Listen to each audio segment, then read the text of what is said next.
আসলে এসব বিষয় নিয়ে কারোর সাথে কথা বলি না, বলার প্রয়োজন বোধ করি না। আমি প্রচন্ড ব্যস্ত থাকি কাজকর্ম নিয়ে, সমালোচনায় কখনোই কান দিই নেই।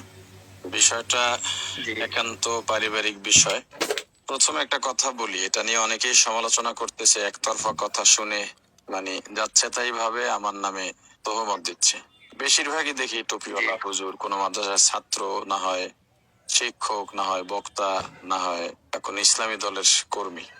আফসোস লাগে যদি এই হয় ইসলামী মনাদের অবস্থা, গুনাহকে যদি গুনাহ মনে না করে। যাই হোক, তাদের ফয়সালা ইনশাল্লাহ আল্লাহর সামনে হবে। হুজুর, আপনি আপনি যে কথা বলেছেন, আমি আপনার কথার সাথে 100% একমত। আসলে এই সমাজে কি পরিমাণ যে সমস্যা, আর আপনি যে রোগটা ধরেছেন, যে বিভিন্ন হুজুর, দাড়িওয়ালা, টুপিওয়ালা, মাদ্রাসার উস্তাদ, ছাত্র, হাফেজ আর ইসলামী দলের কর্মী, আরে বাবা, খাইয়ে কোনো কাজ এগের আসে কিনা আল্লাহ সেই ভালো জানে।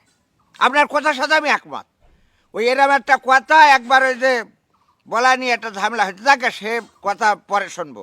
কিন্তু আপনি যে কথা বললেন, আমি আসলে অবাক হয়ে গেছি যে আপনি এরপরেও যে বেশি আছেন, এটাই তো বড় কথা।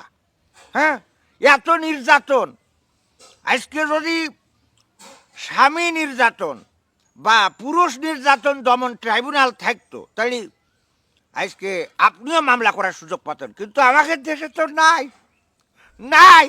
নারী নির্যাতন দমন ট্রাইব্যুনাল থাকে, কিন্তু স্বামী নির্যাতন দমন ট্রাইব্যুনাল কি বানাবে? কথা কইস না কে তামাশা কিসের জন্য? হুজুর? তাহলে আমি আপনার বিষয়টা শুনলাম, আমি এই বিষয় নিয়ে আমি এখন একটু ওই এদের কাছে কল দেবো, দিয়ে তাই আমি বিষয়টা ক্লিয়ার করে দেবো যে দোষ একজন লাইভে এসে কাইনলো আর হয়ে গেল সে ফেরেস্তা, আর বাকি সবাই শয়তান। হ্যাঁ, এটা ফেরেস্তা আর একটা শয়তান বানাইতেছে। আরে বাবা, দুই পক্ষের তো কথা শুনতে হবে। তা হুজুর, তাহলে আমি রাখছি, বাকি কথা আমি জানাই দিচ্ছি। আসসালামু আলাইকুম। কি বিষয়টা বুঝতে হবে। হাই হাই আসলে এক পাশ এই থেকে যে কথা এই শুনলে হুজুর, এই এই যে সামাদ বিন হুজুর, এই কি জানি নামটা, এই হুজুর, আপনি আপনি কিন্তু একদম মনের কথাটা কইছেন। এই জাতি এই আপনাদের মতো লোকের কাছে কিছু শোনার জন্য অপেক্ষায় থাকে। হ্যাঁ, যেটা জাতি মধ্যে যেই সন্দেহ থাকে, যেই জিনিসটা ডাউট ডাউট আর কি, ডাউট থাকে, ওইটা হ্যাঁ, হ্যাঁ, হ্যাঁ, হ্যাঁ, ওইটা আপনাদের মতো গুণীজনরা এসে এটাকে ডাউট ভাঙিয়ে দিবে। এইজন্য আপনাকে ধন্যবাদ। আপনার কথাগুলো চমৎকার ছিল। হ্যাঁ, হ্যাঁ, হ্যাঁ, অনেক ভালো ছিল। আমি আপনাকে সাপোর্ট করি। আর যারা, যারা ভিডিওটা দেখছেন, বাস্তব কথাটা শুনতে পারলেন, যে কেউ লাইভে এসে তার সত্যতা যাচাই করার চেষ্টা করলো, সেটা আমরা মেনে নিতে পারছি না। কারণ এর মধ্যে এক পক্ষের কথা শুনে কোনো সিদ্ধান্ত উপনীত হওয়া সম্ভব না।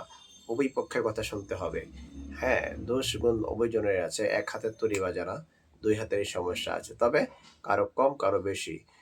তবে এই ক্ষেত্রে অবশ্যই আপনি লাইভে এসে সবকিছু প্রকাশ করে দিবেন, একজন ব্যক্তিত্ব, তার ব্যক্তিত্ব নষ্ট করবেন, এটাও কোনো যৌক্তিক না। আপনার আশপাশ অনেক কিছু আছে, আপনি সেখানে যেতে পারতেন, ওইখানে গিয়ে আপনি বেশিগুলো দেখতে পারতেন।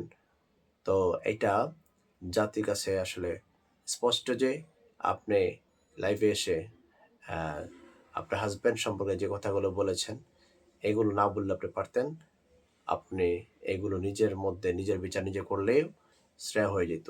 যাই হোক, যে আপনার বিবেক আপনার কাছে, আপনি যা করেছেন সেটা আপনার বুঝে শুনে করেছেন আমি মনে করি। তো বুঝে শুনে করাটা যেন আরেকটু সুন্দর হয়, সেদিকেও খেয়াল রাখতে হবে। তো ভালো থাকবেন সবাই।